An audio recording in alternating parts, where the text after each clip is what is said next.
ఈ కుటుంబంలో చీకటిమయమై ఉన్నదేమో, వెలుగు లేకుండా అంధకారమైన స్థితిలో ఉన్నదేమో. ఈ సెమీ క్రిస్మస్ ద్వారా, ఈ క్రిస్మస్ పండుగ ద్వారా ప్రతి ఒక్కరూ ప్రార్థన అనే వెలుగును, వాక్యం అనే వెలుగును మీ కుటుంబంతో కట్టుకోండి.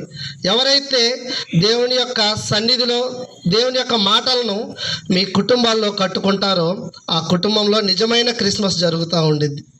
నిజమైన దేవుని వెలుగు ఆ కుటుంబంలో ఉదయించిద్ది.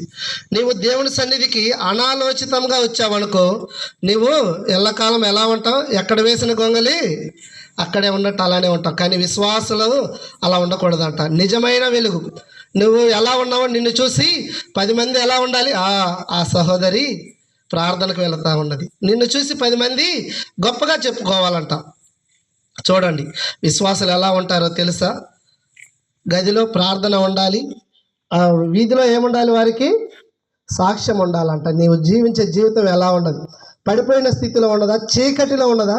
ఆ చీకటిలో నుంచి దేవుడు నిన్ను ఒక వెలుగుగా ఈ భూమి మీదకు నిలబెట్టాడు. నిన్ను తల్లి గర్భంలో నిన్ను రూపింపబడక మునిపే దేవుడు నిన్ను నిర్మించి ఉన్నాడు.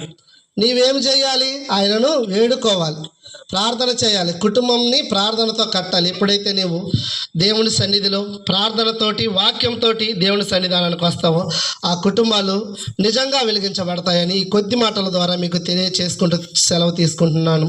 దేవుడు ఈ కొద్ది మాటలను దీవించునుగాక. ఆమెన్. మీ అందరికీ సెమీ క్రిస్మస్ శుభాకాంక్షలు.